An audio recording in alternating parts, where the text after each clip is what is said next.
What's going on, my fam sizzles? Thank you so much for joining me on Behind the Booth. Today, we are just going to get into why I decided to upload all my mixes. My weekly mix, Wedding Life by DJ iSizzle, is every Friday, 8 a.m. Pacific Standard Time. I'm going to be uploading a new mix. It's going to be pretty much multi-genre mixing as far as like, we're going to start with some Motown, 80s, 90s, alt rock, house music. We're going to be doing 2000s party music, hip hop. We're going to be doing some current hits. We're going to be doing some dance pop from the 2008 to 2015 era.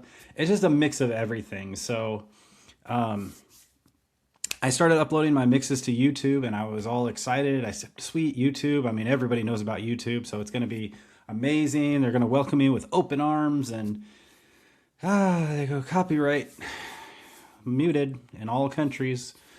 There goes one of my songs from my mix.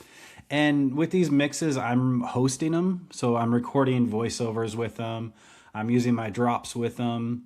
So it's a lot of work to put these together. I mean, one mix might take me 8 to 9 to 10 hours to put together, from song selection to mixing it to doing all the voiceover work, to actually exporting it out, and then to also uploading it to the internet so everybody can listen to it. And what I realized is I started uploading a few mixes to YouTube and I would constantly get a copyright claim, and then it would say muted in all countries, and then it would say you have to delete the track off your mix. And you know, you spend so much time creating this art and putting this mix together that when you take away one of the songs, it takes away your story. So I just got to a point, I said, you know what, let me see what else is out there. And I found Mixcloud, which I've used before and I've been impressed. It's created by DJs, made for DJs. It's a community of DJs where they approve all your copyrights. Your mixes are fine. You can do live mixes. They won't give you any copyright claims. They won't take down your mix. They won't block songs.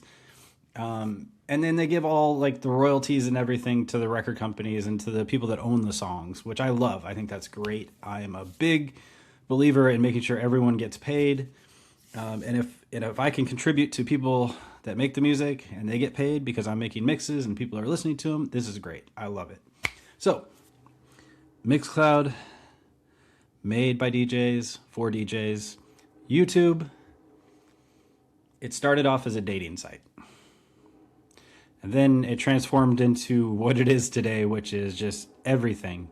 But the thing is social media, I mean, when I really look at it, like I've uploaded stuff to Facebook and it always gets a copyrighted claim and it always gets muted, even if it's my music. So I stopped uploading my own music to Facebook unless it's like a quick little reel or a short.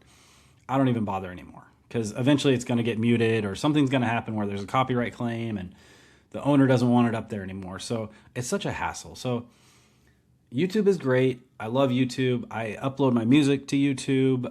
I upload this podcast to YouTube. But as far as music goes and copyrights and all that kind of stuff, it is a mess. So if you're trying to keep your mix as a DJ to an original mix, YouTube is not the site for you. Something's going to get muted eventually. It's just the way it is. I've worked with YouTube for some years now, and anytime I put music in anything that I don't own, even if I own it, I get a copyright claim. So it's great that I own it and it's going to other places, and I'm all for people using my music in whatever way they want to. TikTok, YouTube, Facebook, Reels, on Instagram, whatever you want to use it for. I'm totally happy for that. I use it in stories, whatever. But when it comes to the major label music from the past to the present, it's just, especially the stuff from the past, it's really just, it's a difficult, slippery slope, and I don't want to fight that battle. I just want to mix music. I want to release it weekly, and I don't want any issues. So I signed up for Mixcloud, their yearly premium service. If you are a user and you aren't a DJ, you can sign up to Mixcloud. You can support me. You can subscribe. You can do a monthly subscription. You can do tips, all that kind of stuff. So that's up to you. I'm looking down at my notes over here. So when I keep looking down, you're like, why do you keep looking down? I'm looking at my notes. So basically, like, I just want to share my mixes. I don't want them muted. I want them on a site that is for DJs. They support the art, and Mixcloud is what I'm loving. So I've got a lot of mixes coming every week. We're gonna do a new mix every Friday, 8 a.m. It's gonna be on Mixcloud. It's also gonna be released to my website, so you can check it out on my website as well. You can read up about the mix on my website. I do a little like a blog.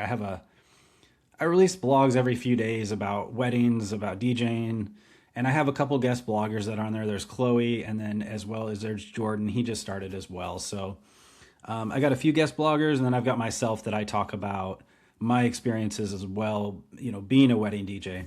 And then also just with the mixes, and then what the mixes are about, that whole deal. So yeah, and then that's pretty much all I just wanted to say this week. I just kind of wanted to be like, it's so frustrating to spend so much time creating something, putting it out there for the world to hear, and they can't hear it in its original form and its original art. So that is why my mixes are not on YouTube, but they are on Mixcloud. And if you haven't checked out Mixcloud, there's a lot of mixes on there. It's really fun if you're a listener. So, and then, yeah, I got so many shows coming up. So I am looking forward to 2026, looking forward to all the mixes.